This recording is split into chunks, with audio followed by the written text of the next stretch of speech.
They promote authoritarian leaders and they fan the flames of political violence. They are threatening political violence and they are attacking our democracy. These Republicans and others are creating an environment of political violence. They are putting Americans at risk. Democrats have never endorsed political violence, but he will go to a rally and he will endorse it. This is the equivalent of playing with a loaded gun and then it backfiring on you. What you just saw in that clip is evidence of the BS propaganda that the Democrat Party continues to spew across the airwaves, over social media, to their constituents in their local communities. And that's exactly why their numbers are in the tank and nobody believes them. On those clips, we saw Joe Biden and Jasmine Crockett and others talking about how the Republicans and MAGA are all about violence and yada, yada.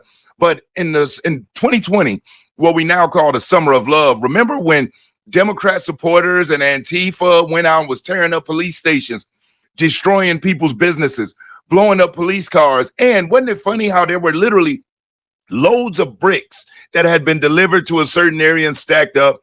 There was iced bottled water that was prepared for these people. They all had on the same outfits. Who pays for the signage? It is not cheap to get signs built, the slogans put across of them, the color coordination, the t-shirts made by these people. Who's funding this stuff? And then the fact that they get on television and act as if the Republicans and MAGA are just so ruthless and so violent. Not one MAGA rally or Republican rally has had any violence. Not one. As a matter of fact, when other people, Democrat supporters, have shown up, even Democrat politicians have gone to MAGA rallies, Republican rallies, Trump rallies, if you want to call it that, where people knew who they were, whether it be an influencer or a politician. And you know something? They were treated with open arms.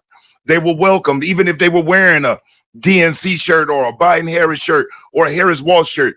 They were open and they were welcomed with open arms. Why? Because under the Republican tent, this isn't the Republican Party of old, where what people thought it was just for rich, older white guys. That's not it. The tent is wide open. The Republican Party has got more Hispanics, more African Americans, more women, and more other cultures than ever before. It is a melting pot. While the Democrat Party, which once seemed like it was a tent for the working person and was a welcoming environment, no, the Democrat Party only welcomes you when you agree. But when you don't, they turn on you. So let's go to the topic of today. In today's video, I'm going to show you clips that'll probably piss you off so bad, especially with what we just saw in the beginning there, where they say all the violence is from Republicans. And you heard Jasmine Crockett, of all people, and that was just from September 19, 2024, saying the Democrats don't support any violence. So what we're going to do real quick right now, let's check out this clip that Jasmine Crockett just put out. Well, she didn't put it out. She did an interview recently on Tesla, about Tesla takedown, on a podcast. And listen to what she says. Listen to what she wants from the people that support her and from other people who support the Democrat Party. It'll make your head spin when you hear this BS. Then I'll come back and we'll get into the next clip, because I got some more to show you that you'll say, how can these people with a straight face look themselves in the mirror? How can they step out here and say that they don't support violence when they're spewing what you're about to hear right now? Matter of fact, let me stop talking. Let me get off in the clip. Check this out. I'll make sure that I keep it short, but I am truly here for very selfish reasons. Starting with, on March 29th, it's my birthday. And all I want to see happen on my birthday is for Elon to be taken down. Yes. If you're enjoying this video, do me a solid. Hit that like button, because I'll never ask you for a super chat. I'll never ask you for a cash app. But you hitting that like button, that is currency, because it helps us spread the video around. And if you aren't subscribed to the channel, you should subscribe. On the Real Politics Podcast, that's what we do. We talk real politics. And so once you hit that subscribe button, make sure you hit the notification bell and select all. That way, you'll be notified when I upload new videos. Now, you heard her. Now, number one, before I get into what she said, do you notice how her way of speak has changed? Now, remember, this is the sassy ghetto queen that's in Congress going off on everybody and popping her neck and talking about her people and slavery, and somebody slap her and wake her the F up. And that this is the same woman that now has her Valley Girl talk. She's even got the little at the end of it. That shows you just how fake this woman is, just how much of a poser she is. The fact that she could flip on a Valley Girl accent the same way she can snap into what she perceives as a black woman accent. That's not how all black women act and talk with so much sass and and they just got to cuss and can't say a sentence without trying to talk like they from the hood and ratchet. No, but that is what her perception of what she sees black women represented as on TV or in the music videos.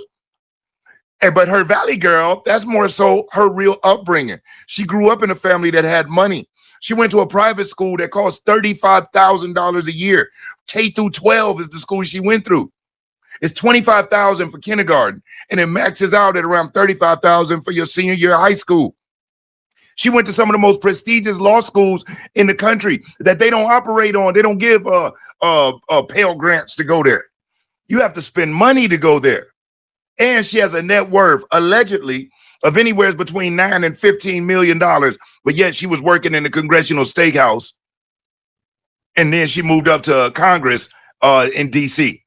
How do you get a net worth of between $9 and $15 million coming fresh out of law school, being a public defender, doing some private practice, but then going into politics where your salary is $174,000 a year?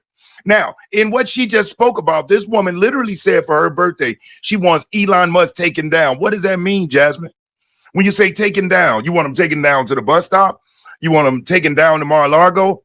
Or you want him taken down 6 feet underground? You see, and these libtards are really skilled at the way they put things, because in the longer clip, of course, they say all that. Then they say, and of course, we don't support violence.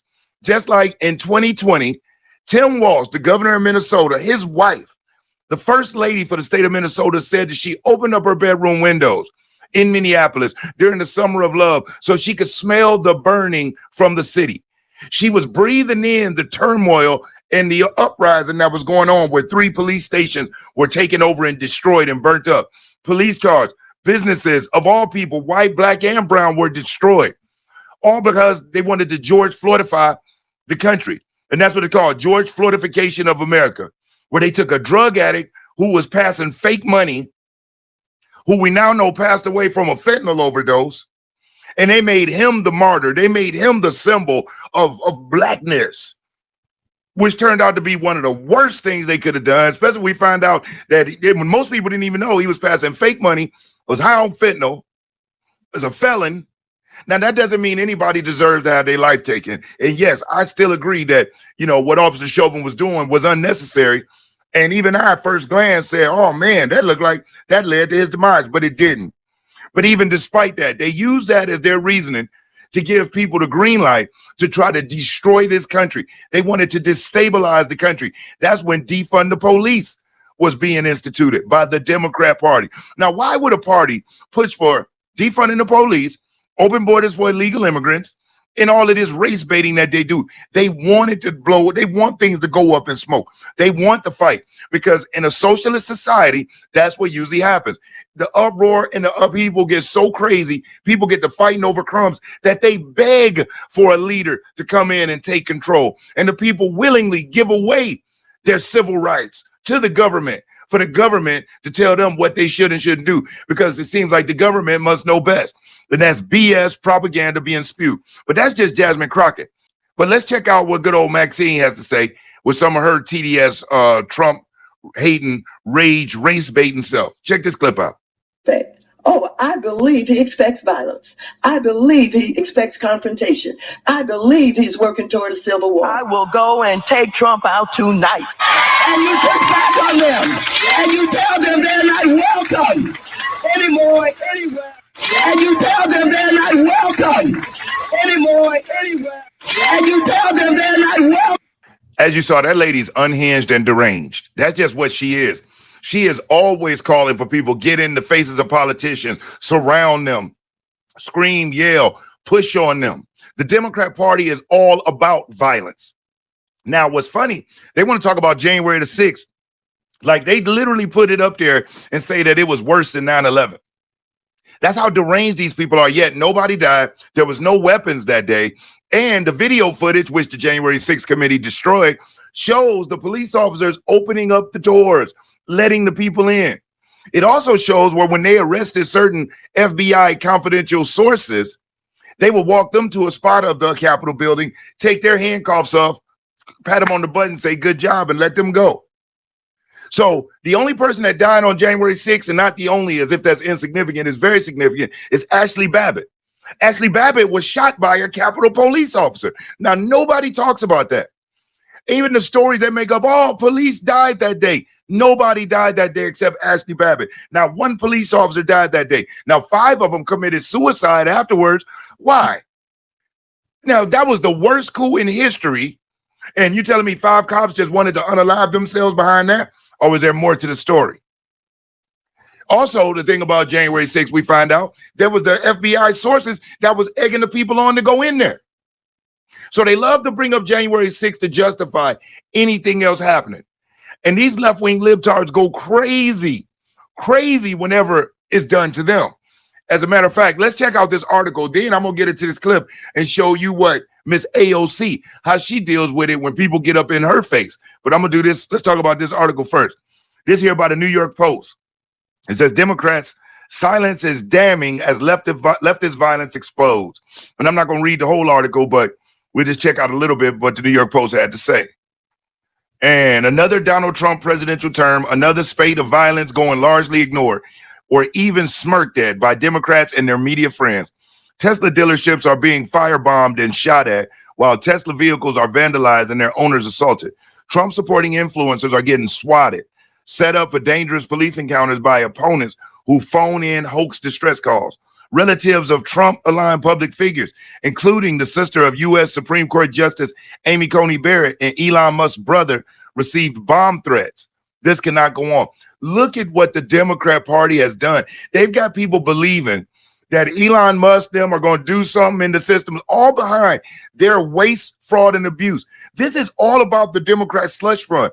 This is how serious it is to them that all of this money is being taken away from them being able to do all their little campaigns. Now, I want you to know something. Remember in 2020 and in 2016, the protests were much bigger. They were much better organized, and they were all over the country at the same time. You notice how that's not happening. You notice it's one rally at a time, one upraising at a time. You know why? That USAID money's gone. That slush fund money's gone. All eyes are on them now. So now it requires outside sources to fund it. But nobody wants to fund a losing cause. What's the purpose of them paying for all of this uprising if it's not changing the mind of the people? And it's not. All it's really doing is making us get behind the movement even more. It's making even loyal Democrats say, yo, this is not what I'm a part of.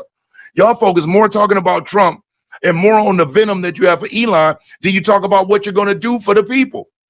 And that's why the Democrat Party, they say, oh, the people want us to fight more for them. They really believe that means physical violence, and it doesn't. It means fight with your policies. Show a policy that's better than Trump and the Republicans. Because all you're doing right now is showing that you're gutter trash, extremists, radical domestic terrorists who don't care about this country, who only care about yourselves and your little cliques. Because the American people is behind this movement. Trump has a positive, matter of fact, he has the highest positivity rating of any president in their second term in history. As a matter of fact, they say for the positive direction percentage, anything over 43 is historic. Trump was at 44 the other day. Now he's at 49. And so let's check out what AOC, how she deals with it when the mirror is reflected on her. And those same people that she be telling to get out there and protest. Come on, protest. You know, Miss Alexandria Ocasio-Cortez. Let's see how she likes to deal with it when they get up in her face. Check this clip out. You refuse to call it a genocide. I need you to understand. It's not okay that there's a genocide happening. You're not actively against it. You're lying. I'm lying. You're not. You went on TV and played and talking about it. For what? It's not. You can't say it's a genocide. You're what? You're just acting political. You can't call it a genocide. How do you say it? We're not lying. We're not lying. You've been saying in interviews. It's insane. You haven't been calling it a genocide. Don't tell me I'm lying. Then just say it's a genocide. Just say it. Over 30,000 people are dead, AOC. You can't just say it for once. Just say the word. That's it. That's all we want you to say. Or you're not angry about people confronting the public, but you can't call it genocide. Over 30,000 people are dying.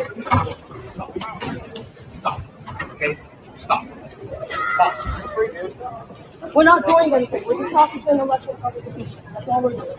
That's it. To cut it, and you're going to cut this, and you're going to clip this so that it's completely out of context. I already said that it was, and y'all are just going to pretend that it wasn't over and over again. It's fucked up, man. You're not helping these people, and you're not helping them. You refuse to. So ALC doesn't like it when they get up in her face and follow her around, and she's trying to run and avoid and tell them how effed up it is. And even at the beginning of the clip, she's going to try to be silent and say, this is not okay. But yet you want people to go out and do that. And Miss Cortez really needs to be more focused on the DOJ coming after her for hiring illegal immigrants and paying them $80,000 a year on her campaign staff.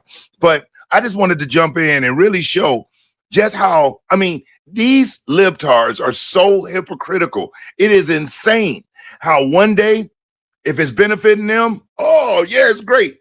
But when it's something against them, oh, it's the worst thing ever. Remember, government shutdowns was terrible. Terrible when the Republicans were threatening to do it over there if they didn't sign their CR, their continuing resolution in December of 2024 and then in September. But all of a sudden, when the Democrats realized their backs against the wall and they was going to use the same approach, all of a sudden, government shutdown is not that bad. Matter of fact, it's the only way to fight. Even though they would be okay, but their constituents, who are those nurses, who are those military people, would be devastated by not getting their funds.